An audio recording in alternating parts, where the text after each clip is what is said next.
Hello बच्चों, चलिए प्रश्न को देखते हैं। प्रश्न है, निम्न में से चेम्बर अम्ल है। विकल्प है 10 से 20% H2SO4, विकल्प बी 60 से 70% H2SO4, विकल्प सी 40 से 50% H2SO4 और विकल्प डी 82 से 90% H2SO4। तो देखिए बच्चों, यहाँ पर बात करें प्रश्न की मुख्य अवधारणा की। मुख्य अवधारणा, तो देखिए बच्चों, यहाँ पर चेम्बर अम्ल क्यों कहते हैं इसे। पहले तो यहाँ पर समझे कि एक विधि होती है, यहाँ पर जैसे संपर्क विधि होती है H2SO4 बनाने की, उसी प्रकार से यहाँ पर एक विधि होती है लेड चेम्बर विधि, से कहा जाता है लेड चेम्बर विधि, जिसमें कि लेड का यहाँ पर चेम्बर होता है। और बच्चों यहाँ पर लेड चेम्बर विधि में उत्पादित किया जाता है H2SO4। H2SO4 को निर्मित H2SO4 को निर्मित किया जाता है। और बच्चों इसमें जो लेड चेम्बर विधि है, इसमें सीरीज में 10 से यहाँ पर 12 चेम्बर लगे होते हैं। सीरीज में 10 से 12 चेम्बर लगे होते हैं। और बच्चों इसकी जो यहाँ पर अभिक्रिया होती है, वो अभिक्रिया यहाँ पर होती है SO2 plus half O2 plus H2SO4, यहाँ पर H2O।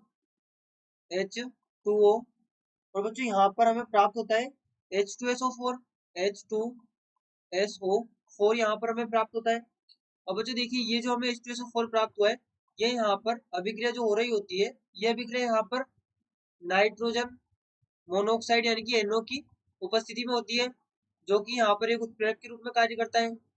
ये यहाँ पर एक उत्प्रेरक, यहाँ पर ये उत्प्रेरक के रूप में कार्य करता है और इस विधि को ये संपन्न करता है। तो देखिए बच्चों, यहाँ पर हमें जो H2SO4 प्राप्त होता है, ये H2SO4 का उत्पादन चेम्बर में होता है। इसका उत्पादन चेम्बर में होता है, चेम्बर में होता है। इसी कारण से बच्चों इसे यहाँ पर चेम्बर अम्ल कहते हैं, होता है। इसी कारण इसे चेम्बर अम्ल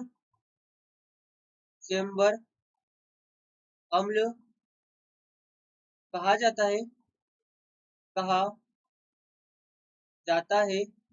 और बच्चों यहाँ पर इसकी जो मात्रा होती है, ये यहाँ पर होता है, यहाँ पर 60 से 70% हमें प्राप्त होता है। ये 60 से 70% H2SO4 प्राप्त होता है।